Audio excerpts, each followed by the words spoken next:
ಕರ್ನಾಟಕದ ಕುರ್ಚಿ ಕಿತ್ತಾಟ ನೆಕ್ಸ್ಟ್ ಲೆವೆಲ್ಗೆ ಹೋಗ್ತಾ ಇದೆ. ಸಿದ್ದರಾಮಯ್ಯನವರು, ಡಿ ಕೆ ಶಿವಕುಮಾರ್ ಅವರು ಇಷ್ಟು ದಿನ ಓಪನ್ ಆಗಿ ಒಬ್ರಿಗೊಬ್ರು ನೇರ ಟೀಕೆಗಳನ್ನ ಮಾಡ್ತಾ ಇರಲಿಲ್ಲ. ಆದ್ರೆ ಈಗ ಡಿಜಿಟಲ್ ಪ್ಲಾಟ್ಫಾರ್ಮ್ ಅಲ್ಲಿ ತಮ್ಗೆ ಈಗಾಗಲೇ ವೇದಿಕೆ ಸಜ್ಜು ಮಾಡ್ಕೊಂಡಿದ್ದಾರೆ.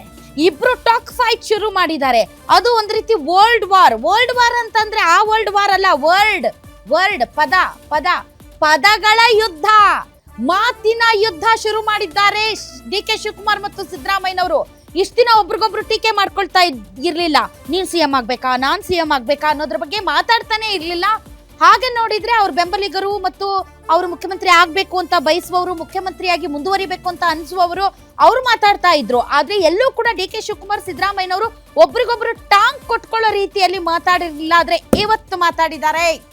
ಎಕ್ಸ್ ಖಾತೆಯಲ್ಲಿ ಇವರಿಬ್ಬರ ನಡುವೆ ಪದಗಳ ಫೈಟ್ ಶುರುವಾಗಿದೆ. ಮೊದಲಿಗೆ ಶುರು ಮಾಡಿದವರು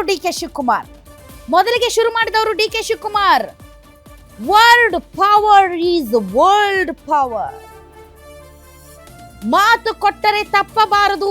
ಅದು ಯಾರೇ ಆಗ್ಲಿ, ಅದು ರಾಷ್ಟ್ರಪತಿಗಳಾಗ್ಲಿ, ನಾನಾಗ್ಲಿ, ನೀವಾಗ್ಲಿ ಮಾತಿನ ಮೇಲೆ ನಿಂತುಕೊಳ್ಳಬೇಕು.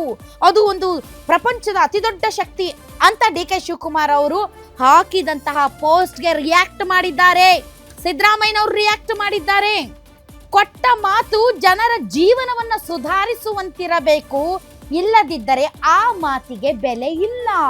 ನಾನು ಕೊಟ್ಟ ಮಾತಿನಂತೆ ನಡೆಸಿಕೊಂಡಿದ್ದೇನೆ, 5 ಗ್ಯಾರಂಟಿ ಕೊಟ್ಟಿದ್ದೇನೆ, ಹೆಣ್ಮಕ್ಕಳಿಗೆ ಶಕ್ತಿ ತುಂಬಿದ್ದೇನೆ. ಅಷ್ಟೇ ಅಲ್ಲ, ನಾನು ಕೊಟ್ಟಂತಹ ಮಾತುಗಳನ್ನ ಈಡೇರಿಸೋದಕ್ಕೆ ನಾನು ಬದ್ಧನಾಗಿದ್ದೇನೆ ಅಂತ ಅವರು ಕೂಡ ಈಗ ಟ್ವೀಟ್ ವಾರ್ ಶುರು ಮಾಡಿದ್ದಾರೆ. ಇದು ನೆಕ್ಸ್ಟ್ ಲೆವೆಲ್ಗೆ ಹೋಗ್ತಾ ಇದೆ. ಸ್ವಾಮೀಜಿಗಳು ಎಂಟ್ರಿ ಆದ್ರು, ಒಕ್ಕಲಿಗರು ಎಂಟ್ರಿ ಆದ್ರು, ಅಹಿಂದ ನಾಯಕರು ಎಂಟ್ರಿ ಆದ್ರು, ಅಲ್ಲಲ್ಲಿ ಲಿಂಗಾಯತ ಸ್ವಾಮೀಜಿಗಳು ಕೂಡ ಮಾತಾಡ್ತಾ ಇದ್ದಾರೆ. ಇದು ಇನ್ನು ನೆಕ್ಸ್ಟ್ ಲೆವೆಲ್ಗೆ ಹೋಗುವಂತಹ ಸಾಧ್ಯತೆ ಇದೆ. ಇವತ್ತಿನ ಡೆವಲಪ್ಮೆಂಟ್ಸ್ಗಳಿಗೆ ಸಂಬಂಧಪಟ್ಟಂತೆ ನಾವು ಚರ್ಚೆಯನ್ನ ನಡೆಸ್ತೀವಿ. ಈ ಚರ್ಚೆಯ ಪಾಯಿಂಟ್ ಅಥವಾ ವಿಷಯ, ಸಬ್ಜೆಕ್ಟ್, ಕುರ್ಚಿ ಜಾತಿ ಫ್ಯಾಕ್ಟರ್.